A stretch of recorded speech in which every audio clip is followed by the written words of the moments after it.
বাঘা, কাল সকাল 7টায় তোর ফাঁসি। শেষ ইচ্ছে কি বল? আমার শেষ ইচ্ছে, আমি আপনার সাথে একটা রাত থাকতে চাই। অসম্ভব, আমি একজন আইনের রক্ষক। অন্য কি ইচ্ছা আছে বল?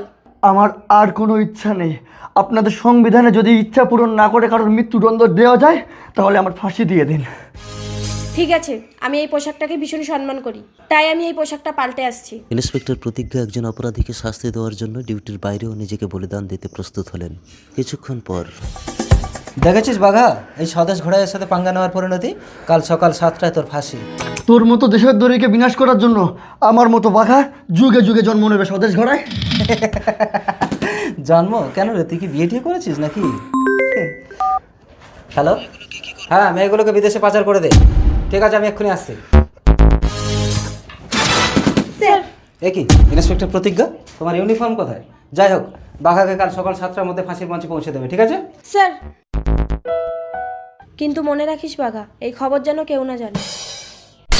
পরদিন সকাল 7টায় বাঘার ফাঁসি হয়ে গেল। কিন্তু এ কি, আমি সন্তান সম্ভবা? তার মানে ন্যায় প্রতিষ্ঠা করতে গিয়ে আমাকে আর একটা ক্রিমিনালের জন্ম দিতে হবে? না না, কিন্তু ভ্রূণ হত্যাও তো জঘন্য অপরাধ।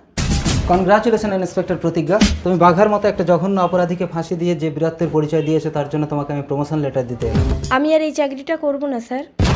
কি বলো, একটা জঘন্য অপরাধীকে শাস্তি দিয়ে তুমি এত ইমোশনাল হয়ে পড়ছো কেন? এটা পুলিশের জব, এখানে ইমোশনাল বলে কোনো কথা নেই। আমি আর এই চাকরিটা করব না স্যার, বাস। ওকে।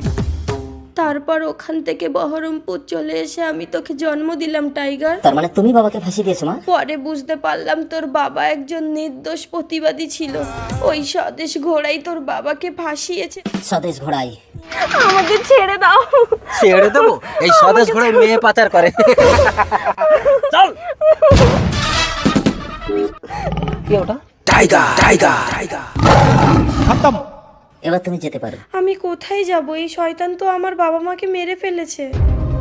ঠিক আছে, আজ থেকে তোমার সারা জীবনের দায়িত্ব আমি নিলাম। আমাকে কি করতে হবে? তোমাকে আমার বাবা বীর বাঘাকে আর একবার জন্ম দিতে হবে। আমার মতো বাঘা যুগে যুগে জন্ম নেবে স্বদেশ ঘোড়ায়।